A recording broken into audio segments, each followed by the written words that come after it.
बागलांमधून परतीच्या प्रवासाला लागताना ग्रामीण चैतन्याचा, ग्रामीण उमेदीचा आनंद अत्तरासारखा घेऊन जाणार आहे। जगाच्या पटलावर कुठेही जा, आपली एक स्वच्छ, सुंदर, एकमेव ओळख आहे, ती म्हणजे आपण भारतीय आहोत। त्यामुळे आपली संस्कृती, आपली परंपरा जपली पाहिजे। याची पाळमुळे खोलवर रुजलेली आहेत। त्याचाच एक भाग म्हणून आपण आज ज्येष्ठांचा जीवनगौरव पुरस्काराने आणि तरुणांच्या पंखात बळ भरण्यासाठी बागलान भूषण देऊन सन्मानित करीत आहोत, असे गौरवोद्गार सुप्रसिद्ध सिने अभिनेत्री डॉक्टर निशिगंधा वाड यांनी काढले। सटाणा येथील राधाई मंगल कार्यालयाच्या प्रांगणात देशदूत वर्तमानपत्राने आयोजित केलेल्या पुरस्कार वितरण सोहळा कार्यक्रमात वाड बोलत होत्या। समारंभाच्या अध्यक्षस्थानी बागलांचे आमदार दिलीप बोरसे होते, तर आलेल्या पाहुण्यांचे स्वागत व आभार देशदूतचे संपादक शैलेंद्र तनपुरे यांनी केले।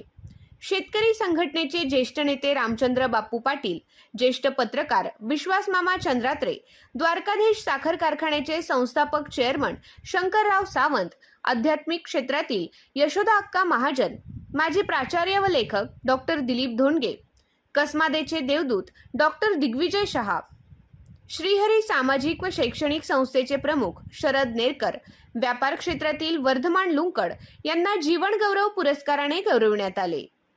तर ब्लॉसम इंटरनॅशनल स्कूलच्या प्राचार्य रुपाली सोनवणे, अनिता आहिरे, राजेंद्र गांगुर्डे, अशोक अहिरे, पंडित गायकवाड, चेतन वणीस, प्रशांत बोरसे, दीपक कांकरिया यांना बागलान भूषण पुरस्काराने सन्मानित करण्यात आले। अध्यक्षस्थानावरून बोलताना आमदार दिलीप बोरसे म्हणाले, शेतकरी संघटना व देशदूत यांचे घट्ट नाते दिवंगत संपादक सुरेश अवधूत यांनी बागलांच्या मातीत रोवले। आजही त्या नात्याला उजाळा देण्याचे काम विद्यमान संपादक शैलेंद्र तनपुरे यांच्याकडून झाले असल्याचा आनंद त्यांनी व्यक्त केला। डॉक्टर निशिगंधा वाड यावेळी म्हणाल्या, एखादी गोष्ट पूर्णत्वाला जायला काळाचा अर्ध्य द्यावा लागतो। ते दिल्यावर ती गोष्ट पूर्ण होण्यासाठी काळही त्याला अडवू शकत नाही। आपण किती पदव्या मिळवल्या यापेक्षा आयुष्याच्या विद्यापीठात आपण किती माणसं वाचायला शिकलो, सोबत किती यश, अपयश आणि अपमान पचवायला शिकलो हे महत्त्वाचे आहे। अशा माणसांचाच जीवनगौरव पुरस्काराने सन्मान होतो।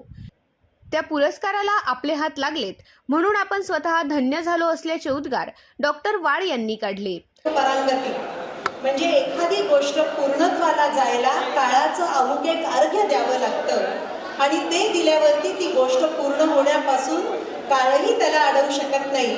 आपल्या सगळ्यांच्या यशोगाथेबद्दल हेच म्हणावंसं वाटतं आणि अगदी नम्रपणे सांगते, कुणी डिग्र्यांची किती टिंब आपल्या नावापुढे लावली यापेक्षा आयुष्याच्या विद्यापीठात आपण किती माणसं वाचायला शिकलो, आपले यश, अपयश आणि अपमान कसे वाचायला शिकलो हे अधिक महत्त्वाचं असतं। जाता जाता एवढंच म्हणून इथे येऊन माझ्या मनात मी काय घेऊन जाणार आहे तर ग्रामीण चैतन्याचा, ग्रामीण अद्वितीय नैपुण्याचा आनंद अत्तरासारखा घेऊन जाणार आहे। कारण जगाच्या पटलावरती कुठेही जा, आपली एक स्वच्छ, सुंदर आणि एकमेव ओळख आहे, ती म्हणजे आपण सगळे भारतीय आहोत आणि हे भारतीयत्व इतक्या कणाकणांनी आपण जपलेलं आहे। ही भारतीय संस्कृतीची पाळंमुळं जी आपल्या मनामध्ये घट्ट रुजलेली आहेत आणि आपल्या कार्यकर्तृत्वात उमललेली आहेत, त्याचाच आजचा हा सत्कार सोहळा होता। मला इथे आमंत्रित करून हा हृदय आनंद सोहळा अनुभवता आला, याबद्दल पुन्हा एकदा आभार मानते। रामकृष्ण।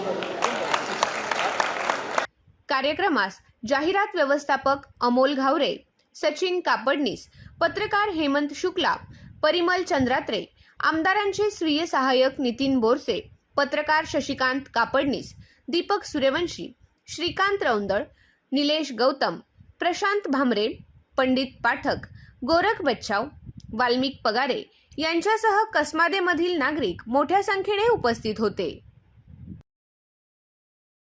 आपल्या आय न्यूज चॅनलला सबस्क्राईब करण्यासाठी बेल आयकॉनला क्लिक करा आणि बातम्या वाचण्यासाठी प्ले स्टोअरवरून आय न्यूज ॲप डाउनलोड करा।